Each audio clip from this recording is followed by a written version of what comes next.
자, 지금부터 로마서 강의 믿음에서 믿음으로 제 18강 시작하도록 하겠습니다. ពេលនេះយើងនឹងចាប់ផ្ដើមរៀនគម្ពីររ៉ូមមេរៀនគម្ពីររ៉ូមរបស់យើងបន្តទៀតគឺប្រធានបទធំដោយសារសេចក្តីជំនឿហើយអត់បានសេចក្តីជំនឿហើយថ្ងៃនេះគឺមេរៀនទី 오늘의 주제는 예수님을 믿으면 실제적으로 죄를 이길 수 있나요? 입니다. ប្រធានបទរបស់យើងថ្ងៃនេះគឺថាឲ្យតែជឿព្រះយេស៊ូវអាចឈ្នះអំពើបាបឬ 예, 우리 로마서 8장 1절부터 4절 말씀까지 읽겠습니다. ខគម្ពីររបស់យើងថ្ងៃហ្នឹងគឺចំពុកទី 8 ខទី 1 ដល់ខទី 4 ខ្ញុំអានខទី 1 ដូច្នេះឥឡូវនេះអស់អ្នកដែលនៅក្នុងព្រះគ្រីស្ទយេស៊ូវគ្មានទោសទេ ត្បិតព្រះច្បាប់របស់ព្រះវិញ្ញាណនៃជីវិតនៅក្នុងព្រះគ្រីស្ទយេស៊ូវបានប្រោសអ្នករាល់គ្នាឲ្យរួចពីច្បាប់របស់អំពើបាបនិងសេចក្តីស្លាប់ហើយ ការសម្ដែងក្រឹតវិន័យធ្វើមិនកើតដោយសារភាពទន់ខ្សោយខាងសាច់ឈាមនោះព្រះបានសម្រេចរួចហើយដោយចាត់ព្រះរាជបុត្រារបស់ព្រះអង្គផ្ទាល់ឲ្យមកមានរូបអង្គដូចជាមនុស្សខាងសាច់ឈាមដែលមានបាបហើយដើម្បីដោះស្រាយអំពើបាបព្រះអង្គដាក់ទោសបាបនៅក្នុងសាច់ឈាម ដើម្បីឲ្យសេចក្តីសុចរិតដែលក្រឹតវិន័យបង្គាប់មកបានសម្រេចនៅក្នុងយើងដែលមិនរស់នៅតាមសាច់ឈាមតែរស់នៅតាមព្រះវិញ្ញាណ 아멘. 아멘. 예, 로마서 8장은 로마서의 핵심으로서 매우 중요한 장입니다. ចឹងគម្ពីររ៉ូមចំពុកទី 8 គឺជាចំពុកមួយដែលជាមូលដ្ឋានគ្រឹះដែលជាខ្លឹមសារគ្រឹះនៅក្នុងគម្ពីររ៉ូមទាំងមូលចឹងហើយចំពុកនេះពិតជាសំខាន់ណាស់ 예, 먼저 우리 지난주에 배운 내용을 복습해 보면 죄와 육신은 너무나 강력하기 때문에 율법이 인간을 가르치지 못하고 변화시키지 못한다라고 배웠습니다. បើយើងមករំលឹកមេរៀនដែលយើងបានរៀនសប្តាហ៍មុនគឺថាអំពើបាបនិងសេចក្តីនិងសាច់ឈាមរបស់យើងវាមានកម្លាំងខ្លាំងណាស់អញ្ចឹងហើយទោះបីជាក្រឹតវិន័យព្យាយាមបង្រៀនមនុស្សយើងយ៉ាងណាក៏មនុស្សយើងមិនអាចផ្លាស់ប្ដូរបានដែរ 오직 예수 그리스도에게 가야만 우리가 열매를 맺을 수 있습니다. ទោះតែយើងទៅកាន់ព្រះយេស៊ូវគ្រីស្ទទើបយើងអាចបង្កើតផលផ្លែបាន 그러면 예수 그리스도는 어떻게 우리로 하여금 죄를 이기게 해주시는 걸까요? ចឹងចូលថាតើព្រះយេស៊ូវគ្រីស្ទធ្វើមិនអាចជួយឲ្យយើងយកឈ្នះអំពើបាបបាន 정말 예수님만 믿으면 우리가 죄를 이길 수 있을까요? ចឹងឲ្យតែយើងជួបព្រះយេស៊ូវយើងនឹងអាចឈ្នះអំពើបាបបានឬ 네, 8장 1절 말씀. យើងមើលខទីចំពុកទី 8 ខទី 1 សូមអង្គជំជួយអាន ដូច្នេះឥឡូវនេះអស់អ្នកដែលនៅក្នុងព្រះគ្រីស្ទយេស៊ូវគ្មានទោសទេអាមែន 아멘. 예, 여기서 정죄함이 없다는 것은 단지 법정적으로 의롭다, 즉 칭의만을 말하는 것이 아니라는 것을 다음 구절을 통해서 우리가 알 수가 있습니다. ត្រង់កន្លែងខគម្ពីរនោះដែលនិយាយថាគ្មានទោសទេត្រង់ហ្នឹងគឺមិនមែនមានន័យជាយុត្តិកម្មដែលយើងធ្លាប់រៀនកន្លងមកថាអ្នកហ្នឹងជាសុចរិតដោយសារតាមច្បាប់នោះទេយើងអាចដឹងថាវាខុសគ្នាពីយុត្តិកម្មនៅពេលយើងមើលខបន្ទាប់ខទី 2 네, 8장 2절 말씀. យើងមើលខទី 2 មកតែជាអានខទី 2 មួយ បាត់ច្បាប់របស់ព្រះវិញ្ញាណនៃជីវិតនៅក្នុងព្រះគ្រីស្ទព្រះយេស៊ូវបានប្រោសអ្នករាល់គ្នាឲ្យរួចពីច្បាប់របស់អំពើបាបនិងសេចក្តីស្លាប់ហើយ 예, 정죄함이 없는 이유는요. 성령님이 우리를 죄의 세력에서 해방 주셨기 때문입니다. ចឹងមូលហេតុដែលយើងមិនមានបាបនឹងគឺដោយសារតែច្បាប់របស់ព្រះវិញ្ញាណបានប្រោសយើងឲ្យរួចពីច្បាប់នៃអំពើបាបនិងសេចក្តីស្លាប់រួចហើយ 네, 십자가의 복음은 실제로 우리로 하여금 죄를 이기게 하는 삶을 살게 해줍니다. ចឹងដំណឹងល្អនៃឈើឆ្កាងវាពិតជាធ្វើឲ្យយើងអាចរស់នៅដោយឈ្នះអំពើបាបបាន 자, 그럼 지금부터 십자가 복음이 어떻게 우리로 하여금 죄를 이기고 또 율법을 이루게 하는지에 대해서 살펴보도록 하겠습니다. ចឹងតិចទៀតចាប់ពីពេលនេះទៅយើងនឹងរៀនថាតើដំណឹងល្អនៃឈើឆ្កាងនឹងបានជួយឲ្យយើងយកឈ្នះអំពើបាបនឹងដោយវិធីណា 네, 첫 번째 율법이 할 수 없는 것을 하나님은 하십니다. ចំណុចទី 1 គឺថាការដែលក្រឹតវិន័យធ្វើមិនកើតព្រះជាម្ចាស់ជាអ្នកធ្វើ 8장 3절 첫째 부분. យើងមើលខទី3ởផ្នែកខាងលើបងជិមជួយអានមួយ កាលដែលក្រឹតវិន័យធ្វើមិនកើតដោយសារភាពទន់ខ្សោយខាងសាច់ឈាមនោះព្រះបានសម្រេចរួចហើយ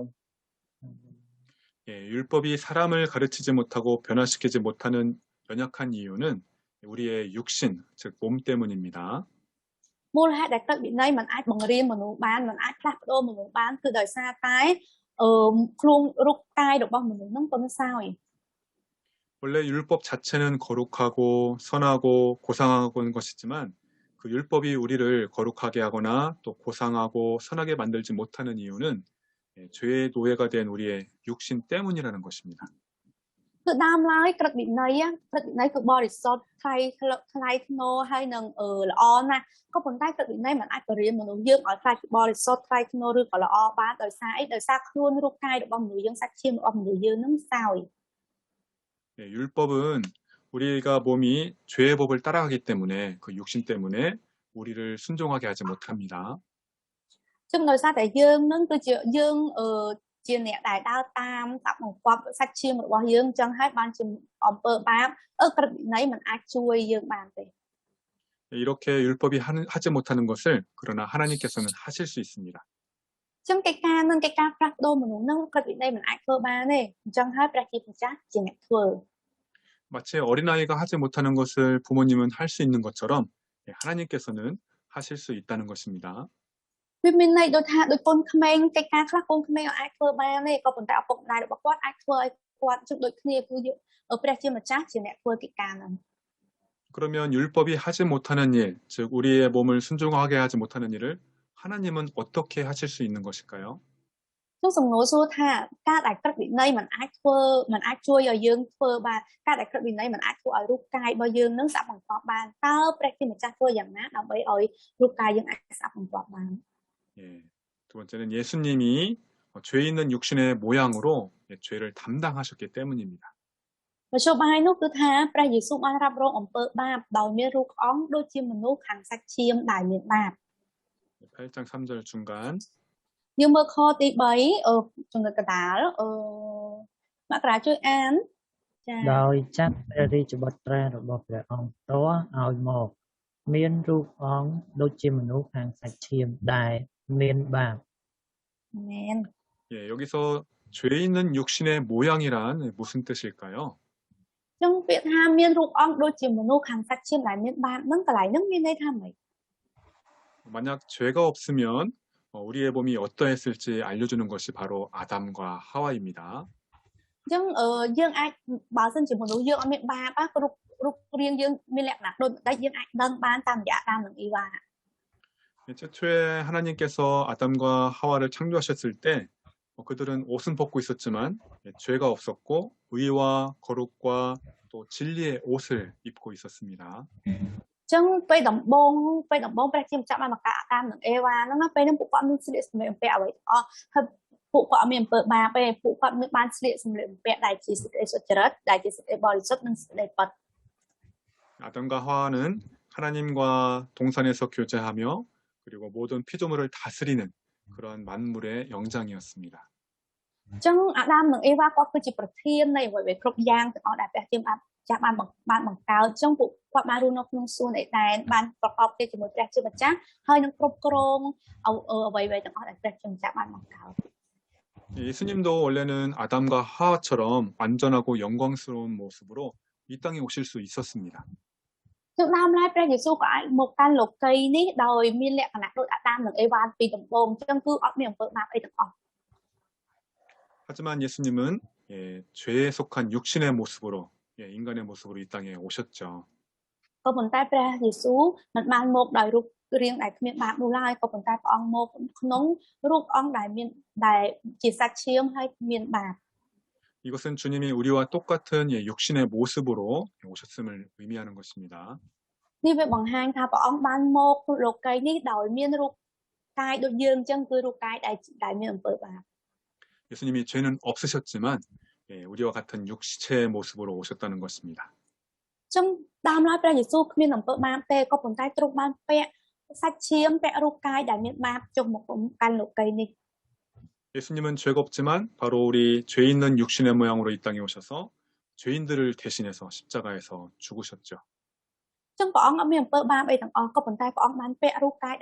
ដែលជាមនុស្សមានបាបដូចជាពួកយើងដែរហើយទ្រង់បានសពុតលើឈើឆ្កាងដើម្បីជំនួសអំពើបាបរបស់យើង 그래서 그 결과로 육신의 죄를 정하셨다. 즉 육신 안에 있는 죄를 심판하셨다라고 말씀합니다. ជាលទ្ធផលអញ្ចឹងព្រះអង្គដាក់ទោសបាបនៅក្នុងសាច់ឈាមមានន័យថាគឺព្រះជាម្ចាស់បានជំនុំជម្រះអំពើបាបនៅក្នុងសាច់ឈាម 즉 예수님이 십자가에서 죽으셨다는 것은 죄 자체를 심판하셨다는 의미입니다. អញ្ចឹងមានន័យម្យ៉ាងមានន័យទៀតថាគឺថាការដែលព្រះយេស៊ូវសពុតលើឈើឆ្កាងហ្នឹងណាវាមានន័យថាព្រះជាម្ចាស់បានជំនុំជម្រះអំពើបាបនៅលើឈើឆ្កាងហ្នឹងឯង 그러면 육신의 모습으로 이 땅에 오신 예수님이 십자가에 죽으신 것은 어떻게 죄를 심판하실 수 있었던 것일까요? អញ្ចឹងការដែលព្រះចឹងសួរថាតើការដែលព្រះយេស៊ូវមកក្នុងរូបរាងជាសាច់ឈាមដែលមានអំពើបាបហ្នឹងហើយទ្រង់សពុតលើឈើឆ្កាងហ្នឹងតើធ្វើមិនអាចជំនុំជម្រះអំពើបាបបានការសពុតលើឈើឆ្កាងរបស់ព្រះអង្គមិនក៏វាទៅជាការជំនុំជម្រះអំពើបាបទៅវិញ 예를 들어서 어떤 검찰이 어떤 힘이 있는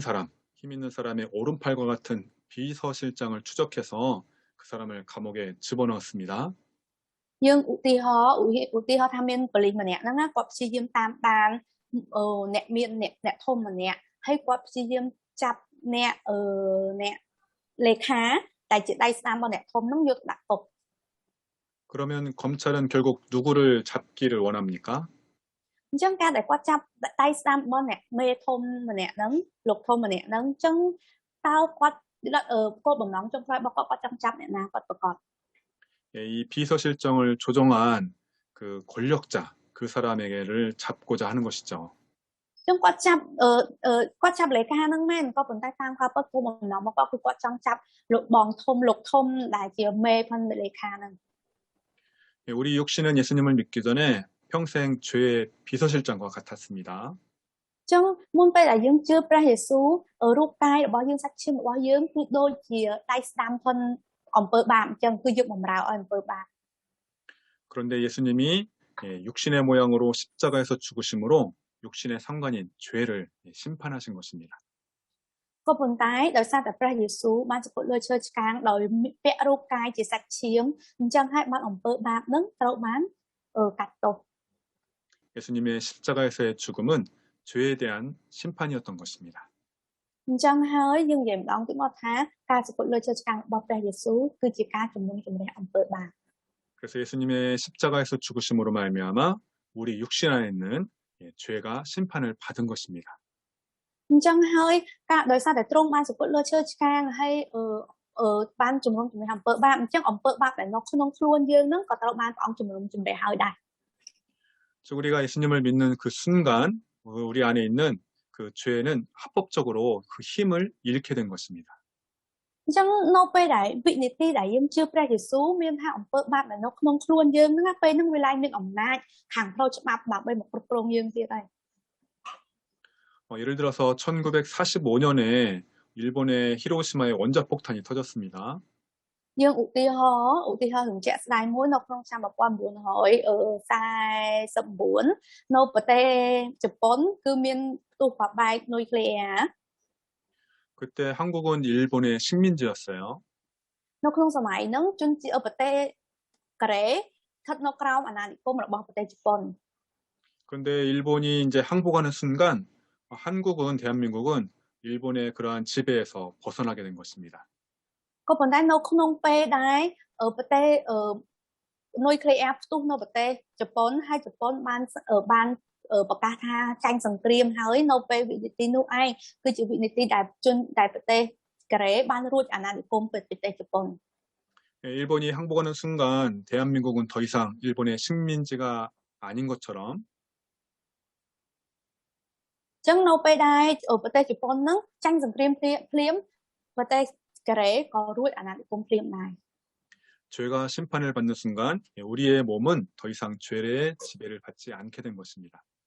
ចឹងវាដូចគ្នាចឹងនៅពេលនៅវិនាទីដែលអំពើបាបត្រូវជំនុំជម្រះនៅលើឈើឆ្កាងរូបកាយរបស់យើងក៏រួចអំពីការរួច ពីការគ្រប់គ្រងរបស់អំពើបាបដែរ 우리가 예수님을 믿고 거듭난 순간 이제 우리의 몸은 이제 더 이상 죄의 식민지로서의 육신이 아니고 ចឹងនៅពេលដែលយើងបានកើតជាថ្មីយើងបានជួបព្រះអង្គហើយបានកើតជាថ្មីភ្លាមចឹងអំពើបាបនៅក្នុងខ្លួនយើងហ្នឹងណាឡើងខ្លាចតែជាប់ក្នុងអាណានិគមរបស់អំពើបាបទៀតហើយ 이제 더 이상 죄를 섬기는 그런 존재가 되지 않은 것입니다. អញ្ចឹងហើយយើងឡើងខ្លាចជាមនុស្សយើងឡើងខ្លាចជាសភាវៈដែលបំរើច្បាប់អំពើបាបទៀតហើយ 우리의 몸은 그리스도의 피로 깨끗하게 씻음을 받았습니다. គឺថាខ្លួនរបស់យើងត្រូវបានលាងសម្អាតយ៉ាងស្អាតដោយព្រះលោហិតរបស់ព្រះយេស៊ូវគ្រីស្ទ 히브리서 10장 22절 យើងមើលគម្ពីរហេព្រើរចំពុកទី10ខទី22បងជីមជួយអានមួយ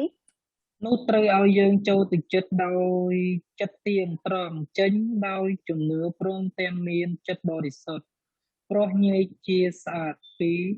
មនសិការសៅមងហើយរូបកាយរបស់យើងបានលាងដោយទឹកបរិសុទ្ធអាមែន 아멘. 예수님을 믿음으로 우리의 몸이 맑은 물로 씻음을 받았다라는 것은 우리의 몸 상태가 변화되었다라는 의미입니다. ការដែលក្នុងគម្ពីរនិយាយថាយើងដោយសារយើងជឿព្រះអង្គយើងត្រូវបានលាងសម្អាតដោយទឹកបរិសុទ្ធហ្នឹងមានន័យថារូបកាយស្ថានភាពនៃសាច់ឈាមរបស់យើងវាផ្លាស់ប្ដូរហើយ 자, 그런데 문제가 한 가지 남아 있습니다. ក៏ប៉ុន្តែនៅមានបញ្ហាមួយ 자, 우리가 예수님을 믿어도 우리 몸 안에는 그런 육신의 습성, 그런 습관이 남아 있다는 것입니다. ទោះបីជាយើងជឿព្រះអង្គហើយយើងទៅបានលាងការលាងសម្អាតហើយក៏ប៉ុន្តែសន្តាននៃអំពើបាបទម្លាប់នៃអំពើបាបនៅក្នុងខ្លួនយើងវានៅសល់នៅឡើយទេ 아까도 일본 식민지에 대해서 말씀을 드렸는데 한국은 1909년부터 1945년까지 36년 동안 일본의 식민 지배를 받았습니다. ចឹងដូចយើងលើកឧទាហរណ៍ម្ដងទៀតពីការដែលជប៉ុនដាក់អាណានិគមលើប្រទេសកូរ៉េគឺកូរ៉េជាប់អាណានិគមនៅប្រទេសជប៉ុនតាំងពីឆ្នាំ1909រហូតដល់ឆ្នាំ76គឺរយៈពេលដល់ទៅ36ឆ្នាំ 네, 일본이 원자폭탄이 터져서 항복을 하고 한국은 이제 해방이 되었어요. អញ្ចឹងនៅពេលដែលជប៉ុនត្រូវគេប្រទេសជប៉ុនត្រូវផ្ទុះបរិមាណណូអញ្ចឹងពេលនោះជប៉ុនចាញ់សង្គ្រាមជប៉ុនក៏ឡើងគ្រប់គ្រងប្រទេសកូរ៉េបាន 지금 한국이 해방된 지 76년이나 지났습니다. អញ្ចឹងឥឡូវហ្នឹងដល់ពេលហ្នឹងគឺប្រទេសជប៉ុនប្រទេសកូរ៉េបានរួចពីអាណានិគមប្រទេសជប៉ុនរយៈពេល76ឆ្នាំហើយ 그런데 때로는 언어라든지 여러 부분에 있어서 아직도 일본의 식민 지배의 그런 영향들이 한국에 남아 있습니다. ក៏ប៉ុន្តែមកដល់ពេលនេះនៅអធិពលរបស់ប្រទេសជប៉ុននៅតែមានមកលើប្រទេសកូរ៉េដូចជាតកតងនៅក្នុងភាសាឬមួយក៏ក្នុងវប្បធម៌ក្នុងទម្លាប់ណាមួយ 마찬가지로 죄가 이미 심판을 받았지만 우리 안에는 그런 육신의 습성이 남아 있다는 것입니다. ចឹងវាមានន័យដូចគ្នាអញ្ចឹងគឺថានិយាយពេលហ្នឹងអំពើបាបវាឡើងអាចគ្រប់គ្រងយើងបានទៀតហើយក៏ប៉ុន្តែចរិតនៃអំពើបាបទម្លាប់នៃអំពើបាបរបស់យើងហ្នឹងវានៅមាននៅក្នុងយើងនៅឡើយ 그렇다면 우리는 이제 어떻게 해야 될까요? ចឹងដោយសារអំពើបាបនៅសន្តានអំពើបាបនៅក្នុងយើងវានៅមាននៅឡើយអញ្ចឹងយើងត្រូវធ្វើមិនទៅអញ្ចឹង 하나님께서 성령님을 몸의 해방군으로 보내주셨습니다. ចឹងមកចូលបាយរបស់ព្រះអង្គគឺព្រះអង្គបានប្រទានព្រះវិញ្ញាណបរិសុទ្ធចូលមកក្នុងខ្លួនយើងដើម្បីធ្វើជាទ័ពលំដោះរូបកាយយើងឲ្យរួចពីអំពើបាប 8장 2절 말씀. យើងមើលខទី2មែងជួយអានមួយ ច្បាប់របស់ព្រះវិញ្ញាណនៃជីវិតនៅក្នុងព្រះគ្រីស្ទយេស៊ូវបានប្រោសអ្នករាល់គ្នាឲ្យរួចពីច្បាប់របស់អំពើបាបនិងសេចក្តីស្លាប់ហើយ 마치 일본이 항복하고 그리고 연합군, 해방군이 한국에 들어와서 우리나라를 해방시켜 준 것처럼 ចឹងដូចគ្នាចឹងនៅពេលដែលប្រទេសជប៉ុនចាញ់សង្គ្រាមអញ្ចឹងពេលហ្នឹងកងទ័ពរំដោះរបស់ប្រទេសកូរ៉េបានរំដោះប្រទេសកូរ៉េចេញពីកំដៅដៃរបស់ប្រទេសជប៉ុន 하나님께서 성령님을 우리에게 보내주셔서 우리를 죄로부터 해방시켜 주셨다는 의미입니다. ចឹងព្រះវិញ្ញាណព្រះជាម្ចាស់បានប្រទានព្រះវិញ្ញាណបរិសុទ្ធមកកាន់យើងដើម្បីសង្គ្រោះយើងរំដោះយើងឲ្យរួចអំពីអំពើបាប 창세기를 보면 하나님의 아들들이 사람의 딸들과 결혼했다라는 말씀이 나옵니다. Bởi dương mơ nó không cùng pi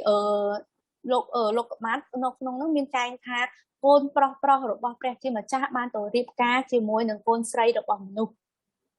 그래서 사람이 육신이 되어서 하나님의 영, 성령이 떠났다고 말씀합니다. Hơi đời xa hơi chân hơi ban chỉ tự nhiên rồi bao pre chi mà cha ban chạ trên vì mà nụ. 창세기 6장 3절. Nhưng mơ kho thì bầm kho không mình kho thì bầm mũi. Cái trong bút thì mũi kho thì bấy ra chơi ăn muối. ព្រះយេហូវ៉ាមានព្រះបន្ទូលថាវិញ្ញាណរបស់យើងនឹងមិននៅក្នុងមនុស្សជារៀងរហូតឡើយត្បិតគេជាសាច់ឈាមអាយុរបស់គេនឹងបានត្រឹមតែ120ឆ្នាំប៉ុណ្ណោះ Amen. 예. 그리고 예수님을 믿음으로 말미암아서 우리 몸이 더 이상 죄에 물든 육신이 아니라 Chân cứ đời xa tại dương chưa pra Giêsu đại sự lời chơi càng chân ruột cài bỏ dương lan chia lan sắp nó cầm một bạp tiệt hời. 예수님의 피로 깨끗이 씻음을 받아서 의의 몸이 되었습니다. Chân ruột cài dương lan và lại nó một bạp tiệt hời cứ rõ ban liên nhưng ở sát tha tôi chỉ ruột cài đại xuất trở mình. 그래서 하나님께서 모든 믿는 자에게 성령님을 보내주셨죠. Chân hai nó bây đại ruột cài dương sát hơi pra chi một chắc có ba tập tiên pra hủy nhận bò sót cho một cái một cục kia đại bán bò đi xuất nâng. 이것이 바로 말세에 모든 육체에게 성령을 부어주시겠다라고 예언하신 말씀의 성취입니다. Đây cứ chỉ pra mình tu đại kho của pi cứ chỉ kho của pi sầm lại tam cùng nia đại ban trai khá nó kia trong cao crop tự nhiên tặng ó nâng trâu crop pra chỉ mình chắc nâng bật tiến pra tự nhiên tộc ăn ruột cai tặng ó. 사도행전 2장 15절부터 17절 말씀. Nhưng mà kho thì trong phút tivi cái cá trong phút tivi kho thì đọc rằm pi bằng chim chơi an muối. ត្បិតអ្នកទាំងនោះមិនមែនស្រវឹងដូចជាអ្នករាល់គ្នាគិតស្មាននោះទេព្រោះទៅនឹងម៉ោង9ព្រឹកប៉ុណ្ណោះនេះជាសេចក្តីទំនាយរបស់ហោរាយូអែលដែលថ្លែងទុកមកថាព្រះទ្រង់មានព្រះបន្ទូលថានៅគ្រាចុងក្រោយបង្អស់យើងនឹងបានចាត់ព្រះវិញ្ញាណយើងទៅលើគ្រប់មនុស្សនោះកូនប្រុសកូនស្រីរបស់អ្នករាល់គ្នានឹងថ្លែងទាំងទំនាយពួកយុវជនរបស់អ្នករាល់គ្នានឹងឃើញនិមិត្តហើយពួកចាស់ចាស់របស់អ្នករាល់គ្នានឹងយល់សពអាមែន 아멘. 예수님을 믿는다는 것은 이처럼 비천하고 죄가 많은 우리 육신 안에 하나님의 영이 거하시는 정말 어마어마한 놀라운 사건인 것입니다. Chân cả đại dương chưa pra Giêsu á việc cứ chỉ pra cả một đại cha đại thông sầm bao mền tan được không cùng bị man vậy chân cứ nó không ruột cai đại tân sau đại mình lo bao dương nó pra tự nhiên bao pra chứ mà chắc ban trô mà không ruột cai đại mình lo bao dương anh. 우리 인간이 어떻게 죄를 이길 수 있겠습니까? Đồ dương không mấy ai xem bơ mà. 그리스도의 십자가 죽음으로 우리 몸 안에 죄가 심판을 받고 Chân cứ đời xa tại ca sự phật bao pra Giêsu lơ chơi cang pra Giêsu Christ lơ chơi cang bàn ông bơ bạn nông khuôn dương nước trâu ban phỏng chùm rè. 의롭게 된 우리 몸 안에 성령님이 오실 때 우리가 승리할 수 있습니다. Hay vào to mau nó bây đặt luôn dương ban sao trở đời xa tay ở pra Giêsu hơi pra bị bao xuất của ban châu một nông khuôn dương nó bên nâng tự dương anh sẽ làm tốt bạn. 그래서 우리는 성령을 따라 행하면 됩니다. Chân hay ở với đại dương trâu thơ cứ tha con tại thơ tam ông tự bạn tốt bàn hồi thì càng lên. 우리가 성령님을 통해서 승리를 하기 위해서는 우리가 어떻게 해야 할까요? Chân ta dương trâu thơ rằng mấy đạm bay trên ông tự ba tam là dẹp ra những bao sợ. 우리가 육신을 따라가면 안 되고 성령님을 따라가야 됩니다. Chân dương mình trâu tam ông tự ba tiết ông dương mình trâu tam rút cai dương tiết ấy dương trâu tam ra hủy những bao sợ tuyên. 그러면 성령님께서 우리로 하여금 율법을 이루도록 도와주십니다. Nô bây đại dương phân an lớp ra hủy những bao sợ ở ra những bao sợ đừng chua dương ở dương chốt né ở dương bằng bánh tám xịt đây tiêm tía rồi bao xịt rất bị này. 로마서 8장 4절 말씀. Dương mơ còn pi rốn kho tìm vậy trong phúc tìm vậy kho tìm 4 mẹ chơi an muối. ដើម្បីឲ្យសេចក្តីសុចរិតដែល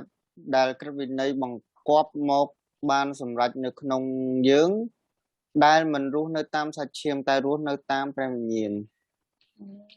예, 우리의 몸은 더 이상 육신에 속해 있지 않고 예수님 안에 속해 있다고 했지만 우리 육신의 습성은 습관은 그대로 남아 있다고 했습니다. យើងក៏កំពីប្រាប់ថារូបកាយរបស់យើងពេលហ្នឹងឡើងស្ថិតនៅក្នុងសាច់ឈាមទៀតហើយឡើងស្ថិតនៅក្នុងច្បាប់អំពើបាបទៀតហើយក៏ប៉ុន្តែអាសន្តាននៃអំពើបាបសន្តាននៃសាច់ឈាមហ្នឹងវានៅតែមាននៅក្នុងយើងនៅឡើយទេ 그런데 우리 신자가 옛날에 육신의 습관을 따라가다 보면 다시 죄에 팔려가게 됩니다. ក៏ប៉ុន្តែបើសិនជាមនុស្សយើងអាចជឿព្រះអង្គហើយយើងនៅតែព្យាយាមដើរតាមអាសន្តាននៃសាច់ឈាមរបស់យើងដដែលហ្នឹងថ្ងៃណាមួយយើងនឹងធ្លាក់ចូលអំពើបាបវិញ 로마서 7장 14절 យើងមើលក្នុងគម្ពីររ៉ូមចំពុកទី14តើខ្ញុំជាមនុស្សខាងសាច់តែខ្ញុំជាមនុស្សខាងសាច់ឈាមដែលលុបខ្លួនជាទេសកលឲ្យបាប 우리 신자가 육신의 습관을 따라가는 순간 죄가 우리를 끌고 갑니다. ចឹងនៅពេលដែលយើងជាអ្នកជឿហ្នឹងយើងដើរតាមសន្តាននៃសាច់ឈាមរបស់យើងភ្លាមនៅពេលនោះអំពើបាបនឹងតាមយើងហើយ 우리가 신자이지만 불신자랑 똑같이 행동을 하게 됩니다. អញ្ចឹងហើយទោះបីយើងជាអ្នកជឿក៏ដោយក៏ប៉ុន្តែដោយសារអំពើបាបវាអូសទាញយើងវាធ្វើឲ្យយើងខ្លាចយើងធ្វើអ្វីតាមដូចអ្នកដែលអត់ជឿដែរ 우리가 신자이지만 예수님을 믿지만 육신의 습관을 따라가면 똑같이 죄를 짓는 거예요. ចឹងមានថាទោះបីយើងជឿព្រះអង្គក៏ដោយក៏ប៉ុន្តែបើសិនជាយើងនៅតែតាមសាច់ឈាមរបស់យើងចឹងយើងដូចគ្នាយើងនៅតែជាមនុស្សមានបាបចឹង 예를 들어서 어떤 깡패가 예수님을 믿고 신자가 됐어요. 근데 다시 깡패들이랑 어울리면 다시 똑같은 죄를 짓게 됩니다. ចឹងដូចគ្នាចឹងឧទាហរណ៍ថាមានបងធំគាត់ធ្លាប់ចូលខាងបងធំបងតូចចឹងហើយដល់ពេលហើយប៉ុន្តែគាត់បានជឿព្រះអង្គហើយគាត់បានស្គីសង្គ្រោះគាត់បានផ្លាស់ប្ដូរមែនក៏ប៉ុន្តែគាត់នៅតែទៅជួបមិត្តភក្តិរបស់គាត់ជាបងធំបងតូចហើយគាត់នៅតែធ្វើដូចមុនចឹងចុងក្រោយគាត់នៅតែធ្លាក់ចូលអំពើបាបដដែល 물론 우리가 예수님을 믿고 나서 먹는 거를 좋아하고 옷을 사 입는 걸 좋아하고 그런 것들은 죄가 되지는 않습니다. ក៏ប៉ុន្តែទោះយ៉ាងណាទោះបីពេលយើងជឿព្រះអង្គហើយយើងចូលចិត្តរបស់ញ៉ាំរបស់ឆ្ងាញ់ឆ្ងាញ់យើងចូលចិត្តពាក់ខោរបស់ខោល្អល្អខោថ្លៃថ្លៃអានោះមិនមែនជាអំពើបាបទេ 그러나 우리가 계속해서 그런 육신의 것들을 즐겨하고 그런 것들에 쫓아가고 따라가다 보면 결국 그것이 죄의 도구가 되어서 우리 삶을 넘어뜨릴 수가 있습니다. ក៏ប៉ុន្តែបើសិនជាយើងជឿព្រះអង្គហើយក៏ប៉ុន្តែយើងនៅតែព្យាយាមបំពេញតម្រូវការផ្នែកខាងរូបកាយរបស់យើងបំពេញតម្រូវការខាងសុបាយរីករាយរបស់យើងថ្ងៃណាមួយយើងក៏អាចធ្លាក់ចូលទៅខ្លាចទៅជាឧបករណ៍នៃអំពើបាបហើយអំពើបាបនឹងអូសទាញឲ្យជីវិតយើងធ្លាក់ចុះវិញ 그래서 우리가 예수님을 믿는 사람은 먹는 거라든지 노는 거라든지 뭐 놀러 가는 것들 나쁜 건 아니지만 그런 것들의 절제를 할 줄 알아야 됩니다. ចឹងហើយសម្រាប់ពួកយើងជាអ្នកជឿព្រះយេស៊ូវការដែលយើងញ៉ាំរបស់ឆ្ងាញ់យើងចូលចិត្តរបស់ល្អយើងចូលចិត្តដើរលេងវាមិនមែនជាបញ្ហាហើយវាមិនមែនជាអំពើបាបទេក៏ប៉ុន្តែយើងត្រូវតែចេះគ្រប់គ្រងវាយើងត្រូវតែចេះកាត់បន្ថយវា 그러기 위해서는 우리가 육신을 따라가면 안 되고 우리가 성령을 따라 행해야 됩니다. អញ្ចឹងហើយបើដើម្បីឲ្យយើងអាចធ្វើបែបហ្នឹងបានយើងรู้តែយើងតាមព្រះវិញ្ញាណបរិសុទ្ធតែមិនតាមរូបកាយយើងទេ 여러분 성령님이 우리 안에 오셨다고 해서 우리가 저절로 자연스럽게 우리가 죄에서 해방되는 것이 아닙니다. ក៏ប៉ុន្តែទាំងអស់គ្នាការដែលព្រះវិញ្ញាណបរិសុទ្ធចូលមកក្នុងខ្លួនយើងហើយមិនមែនមានន័យថាខ្លួនយើងនឹងអាចបានរំដោះបានរួចពីបាបដោយយើងអត់បានធ្វើអីនោះទេ 우리 안에는 육신의 법과 성령의 법이 항상 싸운다고 했죠. គឺយើងធ្លាប់រៀនហើយអញ្ចឹងនៅក្នុងខ្លួនយើងតែងតែមានច្បាប់នៃសាច់ឈាមហើយនឹងច្បាប់នៃព្រះវិញ្ញាណតែងតែវាតែងតែវាយគ្នាជានិច្ច 그래서 우리는 육신의 법을 육신의 정욕을 멀리하고 성령님을 따라서 행해야 됩니다. អញ្ចឹងហើយយើងមិនត្រូវធ្វើយើងត្រូវតែឲ្យនៅឲ្យឆ្ងាយពីច្បាប់នៃសាច់ឈាមរបស់យើងហើយយើងត្រូវតែអនុវត្តតាមច្បាប់នៃព្រះវិញ្ញាណបរិសុទ្ធវិញ 육신 따르는 것을 그치고 성령을 따라 행할 때 성령님이 우리 안에서 일하기 시작합니다. ចឹងនៅពេលដែលយើងឈប់ដើរតាមសាច់ឈាមរបស់យើងដើរតាមច្បាប់របស់ព្រះវិញ្ញាណវិញនៅពេលហ្នឹងព្រះវិញ្ញាណបរិសុទ្ធនឹងចាប់ផ្ដើមធ្វើកិច្ចការនៅក្នុងយើង 갈라디아서 5장 16절 말씀 យើងមើលគម្ពីរកាឡាទីចំពុកទី5ខទី16មកប្រាជួយអានមួយ ប៉ុន្តែខ្ញុំសូមជម្រាបថាចូលដើរដោយព្រះវិញ្ញាណមិនត្រូវបំពេញសេចក្តីពងប្រាថ្នារបស់សាច់ឈាម អាមែន 예, 이어서 5장 18절 말씀이요. ខទី18សូមមកខទៀត ប៉ុន្តែប្រសិនបើព្រះវិញ្ញាណដឹកនាំអ្នករាល់គ្នានោះអ្នករាល់គ្នាមិននៅក្រោមបន្ទុកក្រឹតវិន័យទៀតឡើយ អាមែន 아멘. 자, 성령님이 우리 안에 계셔도 우리가 성령님을 따르지 않고 육신을 따르면 성령님은 예, 힘을 못 쓰죠. 존재감이 없어집니다. ចឹងទោះបីជាព្រះវិញ្ញាណបរិសុទ្ធនៅក្នុងយើងហើយក៏ប៉ុន្តែយើងនៅតែមិនស្ដាប់ព្រះអង្គយើងគិតតែដើរតាមសាច់ឈាមរបស់យើងចឹងព្រះអង្គនៅក្នុងយើងមែនតែព្រះអង្គអត់មានកម្លាំងក្នុងការធ្វើកិច្ចការនៅក្នុងយើងហើយព្រះអង្គមិនអាចបញ្ចេញកម្លាំងក្នុងកិច្ចការក្នុងខ្លួនយើងបានឡើយ 그런데 우리가 순간순간 내 안에 성령님이 계시지 그것을 인식하고 ក៏ប៉ុន្តែបើសិនជាយើងតែងតែនឹកចាំថាអូក្នុងខ្លួនខ្ញុំមានព្រះវិញ្ញាណបរិសុទ្ធក្នុងខ្លួនខ្ញុំមានព្រះវិញ្ញាណបរិសុទ្ធ 또 우리가 기도하면서 성령님을 의지하고 성령님의 인도함을 받으면 ហើយយើងតែងតែអធិដ្ឋានយើងអធិដ្ឋានសូមពឹងអានព្រះអង្គយើងតែងតែពឹងអានលើព្រះវិញ្ញាណបរិសុទ្ធ 성령님께서 우리를 도와주시고 율법의 요구를 이루도록 해주십니다. ព្រះវិញ្ញាណបរិសុទ្ធនឹងជួយយើងឲ្យយើងអាចបំពេញតាមការទាមទាររបស់ក្រឹតវិន័យបាន 율법이 우리를 완전하게 할 수 없다고 해서 우리가 율법을 무시해서는 안 됩니다. ចឹងយើងនិយាយថាក្រឹតវិន័យមិនអាចធ្វើឲ្យយើងខ្លាចទៅជាគ្រប់លក្ខទេក៏ប៉ុន្តែយើងមិនខ្វល់ខ្វាយពីក្រឹតវិន័យនោះឡើយ 율법 안에는 하나님의 거룩하고 또 선하신 뜻이 담겨져 있습니다. នៅក្នុងក្រឹតវិន័យមានបង្កប់នៅបំណងព្រះハរតីដ៏បរិសុទ្ធដ៏ល្អរបស់ព្រះជាម្ចាស់ 그러나 우리가 율법 자체만 가지고는 우리가 육신과 죄를 이길 수 없다고 했죠. ក៏ប៉ុន្តែដូចយើងបានរៀនហើយថាបើសិនជាយើងពឹងអានតែលើក្រឹតវិន័យតែម្យ៉ាងយើងមិនអាចឈ្នះច្បាប់នៃសាច់ឈាមនិងអំពើបាបរបស់យើងទេ 예, 율법이 하지 못한 일을 그러나 십자가를 통해서 복음을 통해서 성령님을 통해서 우리는 할 수가 있는 것입니다. ចឹងអ្វីដែលក្រឹតវិន័យមិនអាចធ្វើបានមិនអាចជួយយើងបានយើងអាចធ្វើបានតាមរយៈដំណឹងល្អតាមរយៈឈើឆ្កាងតាមរយៈព្រះវិញ្ញាណបរិសុទ្ធ 이것이 바로 예수 그리스도의 십자가 즉 복음의 능력입니다.